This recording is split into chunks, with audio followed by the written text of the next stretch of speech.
Hold on. Gotta put this chair in. Okay.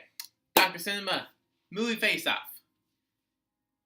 I probably should wait to do this a little bit closer to the release of Solo, a Star Wars story, but fuck it.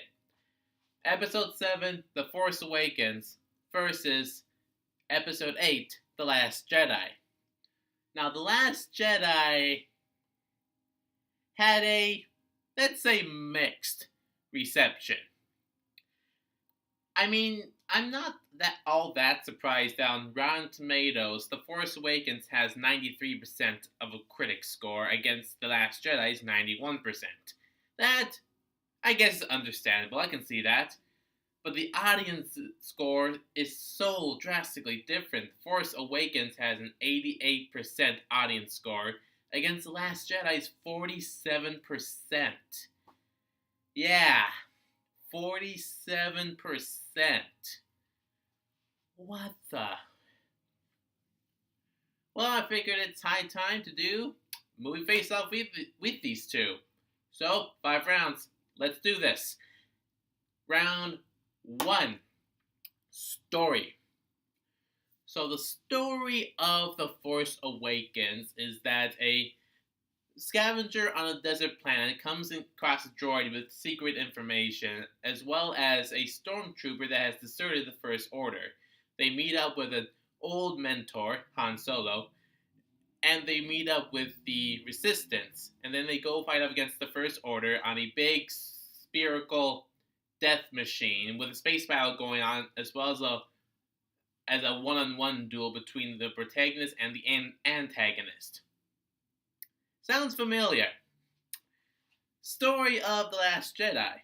Now, most Star Wars movies usually have a few years in between the main saga films, but The Last Jedi picks up pretty much right where The Force Awakens ends, with Rey and Luke interacting with each other on this planet, the Resistance trying to get away from the First Order, and Finn and a Resistance fighter named Rose trying to do something to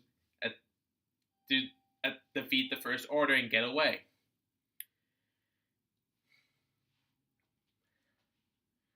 While there's definitely some stuff in the story of The Last Jedi that I could definitely do without, I do kind of have to admit that it is a little bit more original as opposed to the story of The Force Awakens. Don't get me wrong. The Force Awakens told their story in a way that was still engaging, still fun to watch, but The Last Jedi story was just a tad more original. Not a lot, but enough to say that at least they're trying something new. So, giving this round to The Last Jedi. Time for round 2. Protagonists. The protagonists of the films are the same. I mean, we've got the addition of Rose in The Last Jedi, but you have Rey, the scavenger, who is more or less an orphan. You've got Finn, a stormtrooper that deserted the First Order. You've got Poe, a pilot. You've got Leia, the general of the Resistance, the leader. Oh, and I guess we also kind of have Luke in The Last Jedi. And then you also have Chewbacca, who's in both films. Han Solo in only the first film. So, there's a lot of overlap here. I'm not really sure which one to give this to. With The Force Awakens, we were introduced to most of these characters for the first time, and we were very intrigued by what they had to offer. And The Last Jedi, in certain ways they expanded upon it, but in certain ways they really don't. So I guess since they were interesting enough in The Force Awakens to actually get my attention to get me obsessed over them, it seems only fair that I give this round to The Force Awakens. Alright, round 3, antagonists. The antagonists, again, pretty much the same overlap. Kylo Ren, aka Ben Solo. You've got Snoke, leader of the First Order, the supreme leader. You've got General Hux, who's got more focus in The Last Jedi. You've got Captain Phasma, who gets pretty much the same amount of focus in both films. No,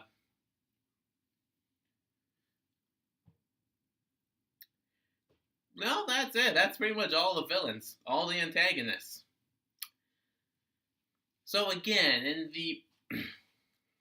in the first film, they were definitely interesting enough to grab our attention.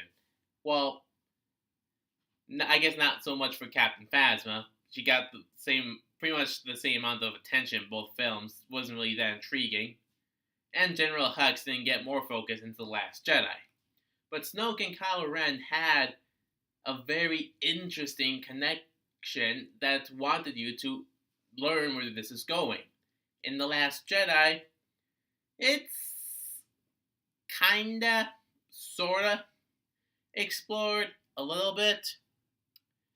I mean, I found it interesting. Did find Kylo Ren's story a little interesting in The Last Jedi. But I think he went a much more darker route in The Force Awakens. So I'm giving this one to The Force Awakens. So 2-1, the lead goes to The Force Awakens. Go on to round 4. Special effects in action. Now I know probably these two things probably deserve their own rounds, but they're in this kind of film, they're more or less the same thing. Again, it's Star Wars. It gets impressive when it comes to the main saga films. Though I do admit there was some interesting stuff they did in The Last Jedi when the Admiral in the First Resistance uses a ship to go lightspeed crashing into the other ship. That was actually pretty damn cool. And there was a nice fight scene in the Snoke's chambers. That was really fun to watch, actually. And of course, there was a Luke Skywalker scene in Last Jedi that was just badass. Now, I'm giving this round to The Last Jedi. 2-2 tie. Alright. 5th round. What should the 5th round be? Let's go with Mythology. Yeah, that sounds like a good round. Mythology. Both of these films are trying to take a great, complex, detailed history that's been established since the 1970s and try to add something to it. Try to flesh it out a little more. With The Force Awakens, we have the reintroduction of an evil, for lack of a better word, empire. And of course, a good guy resistance. And with characters that are more or less carbon copies of past protagonists. Where was I going with this? Oh yeah, Finn. So Finn is actually arguably the most interesting character in the saga as we speak right now. I mean, he was a stormtrooper that defected. That's something that really hasn't been done. I mean, I know in Rogue One they try to have like an Empire pilot try to defect as well, but fuck that guy. Finn is where the real stuff is at.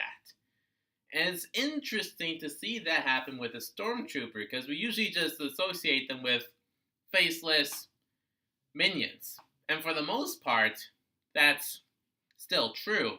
But then remember the guy that goes, traitor, in Force Awakens? That was actually funny, but also kind of interesting, because it showed that those two knew each other and had some sort of like connection while under the employ of the First Order. And that's actually kind of interesting to ponder. Of course, we have The Last Jedi, which offers its own mythological additions, more to do with the Force, actually. With the Force, we see Luke project a hologram of himself onto another planet, giving it all his energy, and then when it's over, he just fades away and becomes one with the Force. that ultimate badass scene where he projects a hologram onto another planet is actually a really nice addition to the mythology of Star Wars. And of course, we have to talk about what's arguably the most controversial aspect of The Last Jedi: the reveal of Rey's parents. And if for some reason you haven't watched The Last Jedi yet, spoiler alert.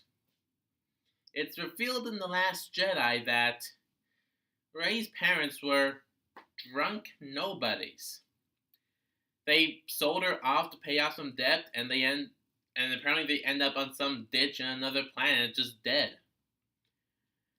Now, there's obviously some flaws that a lot of people like to point out. The Force Awakens being the main source of that, saying that they took all this time to set up the mystery of Rey's parents, of who she is, where she came from, and to have this lack of surprise in The Last Jedi really contradicts and takes us away from The Force Awakens. However, there's also this other argument saying that having her parents be nobody is actually what was needed. I mean, would it really make sense if Leia and Han had a child as well as Ben Solo that was never even indicated or seemed to actually be a possibility in The Force Awakens? Would it really made sense for Luke to have a daughter? And would it really make any sense to have Obi-Wan Kenobi, one of the most loyal people to the Jedi Code, suddenly have a descendant? I mean, there was really no reveal that would have contradicted a whole lot of stuff. And so while having Rey's parents be nobodies still contradicts stuff, definitely, it also shows that her place in the Star Wars saga is entirely her own. She has no past ancestor, parent, or whatever that she has to step out of the shadows from. She's entirely her own hero, her own character, to make her own place in the Star Wars mythology. And that's something to actually find really interesting, because it's showing that while they aren't being completely original, they are looking to actually do something new, something different with the story, which is actually very welcome. I mean, I really like The Force Awakens, and on certain days, I will really love it, but yeah, that all the stuff I just said with The Last Jedi, with Rey's parents and such. So I'm giving this round to The Last Jedi, with a score of 3-2. I know this is probably the wrong order, but I don't care. The Last Jedi wins, making this the 4th best Star Wars film. The other top 3 spots being, of course, the original trilogy. And that's what I have to say. So, comment down below, I'm sure you will. Like, subscribe, and share Dr. Cinema. See you next time.